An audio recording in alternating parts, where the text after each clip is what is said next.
हम बात कर रहे हैं एक्सपोर्ट हाउस, ट्रेडिंग हाउस और स्टार हाउस के बारे में। तो चलिए सबसे पहले देखते हैं कि इसका मीनिंग क्या होता है। देखिए, export house is defined as registered exporter holding a valid export house certificate issued by the director general of foreign trade in India.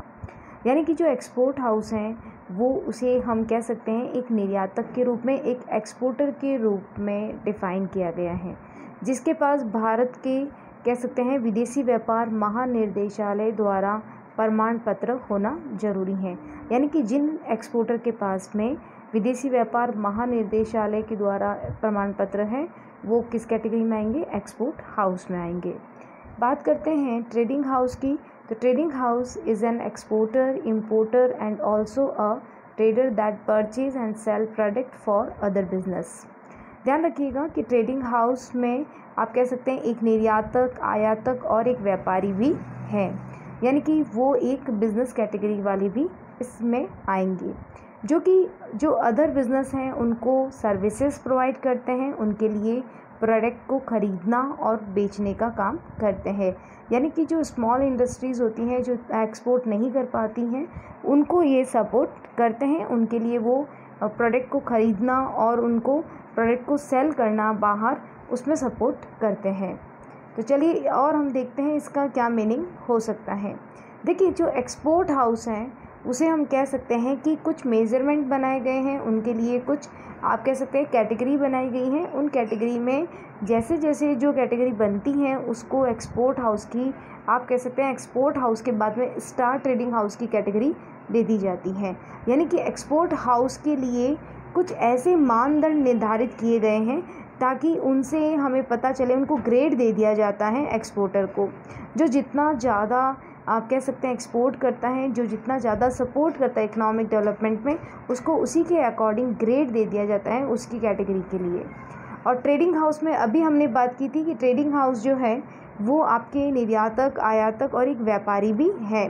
क्योंकि बिजनेसमैन इसलिए हैं क्योंकि यहाँ पे वो दूसरों का सपोर्ट कर रहा है, जो दूसरे कह सकते हैं ट्रेडिंग हाउस के लिए एक सर्विसेज प्रोवाइड करता है, इसीलिए कह सकते हैं इसे हम trading house.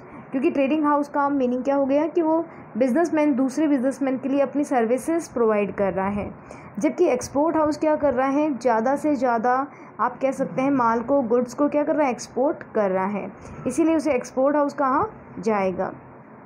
Star trading house में आप देखते हैं कि कुछ कह सकते हैं अमाउंट या कह सकते हैं कुछ कैटेगरी बना दी गई है कि वही क्या कहलाता है, स्टार ट्रेडिंग हाउस।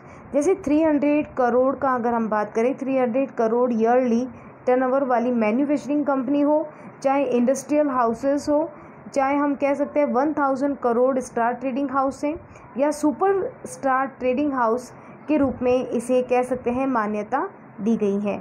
तो ये आपको ध्यान रखना है कि एक्सपोर्ट हाउस क्या होता है, ट्रेडिंग हाउस क्या होता है और स्टार ट्रेडिंग हाउस क्या होता है। चलिए आगे हम बात करते हैं इसको और डिटेल में।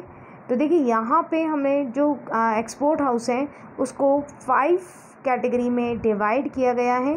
5 कैटेगरी में डिवाइड कैसे किया गया है, जैसे फॉर एग्ज़ाम्पल कि अगर हम बात करें जैसे कि 1 स्टार एक्सपोर्ट हाउस, तो 1 स्टार एक्सपोर्ट हाउस के लिए कितना परफॉर्मेंस होना चाहिए, 3 मिलियन यूएसए डॉलर के बराबर, जिसे इंडियन करेंसी में 20 करोड़ हो सकता है। यानी कि ये जो टारगेट है वो उसके करंट ईयर के साथ साथ जो बिफोर के 3 फिनेंशियल ईयर होते हैं उनको मिलाकर ये टारगेट अचीव करना होता है। ये किसी एक साल में पूरा करने वाला टारगेट नहीं होता है। अगर 2 स्टार एक्सपोर्ट हाउस हैं उसमें 25 मिलियन डॉलर या इंडियन करेंसी कह सकते हैं 150 करोड़। उसी तरह से 3 स्टार एक्सपोर्ट हाउस किसे कहेंगे, जिसे 100 मिलियन डॉलर का टारगेट अचीव किया है, या इंडियन करेंसी में कह सकते हैं 750 करोड़ का। और 4 स्टार एक्सपोर्ट हाउस कौन सा होगा, जिसमें 500 मिलियन डॉलर आप कह सकते हैं परफॉर्मेंस दी है, या फिर इंडियन करेंसी में 2500 करोड़ का।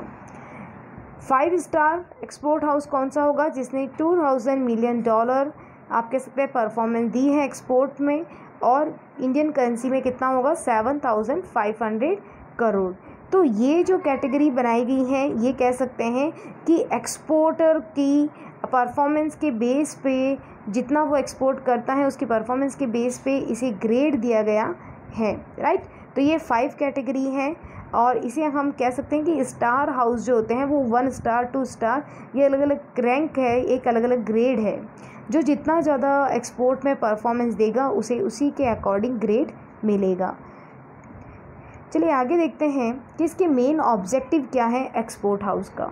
देखिए, सबसे पहला जो एक्सपोर्ट हाउस होता है उसका मेन होता है कि कंज्यूमर को रीज़नेबल प्राइस पे गुड्स देना, या आप कह सकते हैं कि आवश्यक जितनी भी जो नेसेसरी आइटम्स होते हैं उनको नियमित रूप से, उनको रेगुलर रूप से, उनको एक रीज़नेबल प्राइस पे कंज्यूमर को प्रोवाइड करना, ये मेन ऑब्जेक्टिव होता है एक्सपोर्ट हाउस का।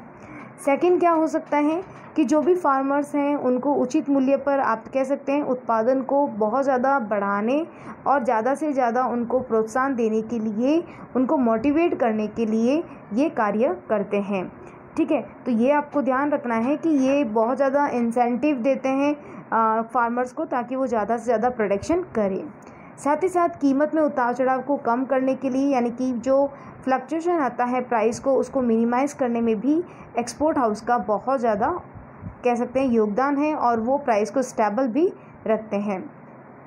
अब साथ में हम कह सकते हैं कि जो प्रोडक्ट उत्पादन होता है उसमें उर्वरक हो गया या कीटनाशक हो गया, उनकी सप्लाई का, कह सकते हैं, उनको आपूर्ति की व्यवस्था भी ये करता है। साथ ही बफर स्टॉक की खरीद, रख रखाव और जब भी इसका आवश्यकता है वहाँ पे उसका डिस्ट्रीब्यूशन करना, उसका वितरण करना, ये एक मेन फंक्शन, आप कह सकते हैं मेन फंक्शन या मेन इसका ऑब्जेक्टिव टारगेट होता है एक्सपोर्ट हाउस का। साथ ही साथ सबसे बड़ा जो इम्पोर्टेंट रोल है वो है आपके साथ अरेंज करना स्टोरेज को, ट्रांसपोर्ट फैसिलिटी, पैकेजिंग देना, ये सारे की सारी फैसिलिटी देना एक्सपोर्ट हाउस का। एक्सपोर्ट हाउस यहाँ तक कि जो स्मॉल इंडस्ट्रीज़ हैं, जो इतना अपना प्रोडक्शन जो स्मॉल लेवल पे होता है उनका एक्सपोर्ट नहीं कर पाते हैं, तो ये एक्सपोर्ट हाउस के, कह सकते हैं, उनका एक्सपोर्ट हाउस का सपोर्ट लेकर वो अपने माल को एक्सपोर्ट कर सकते हैं, जो स्मॉल इंडस्ट्रीज़ होती हैं।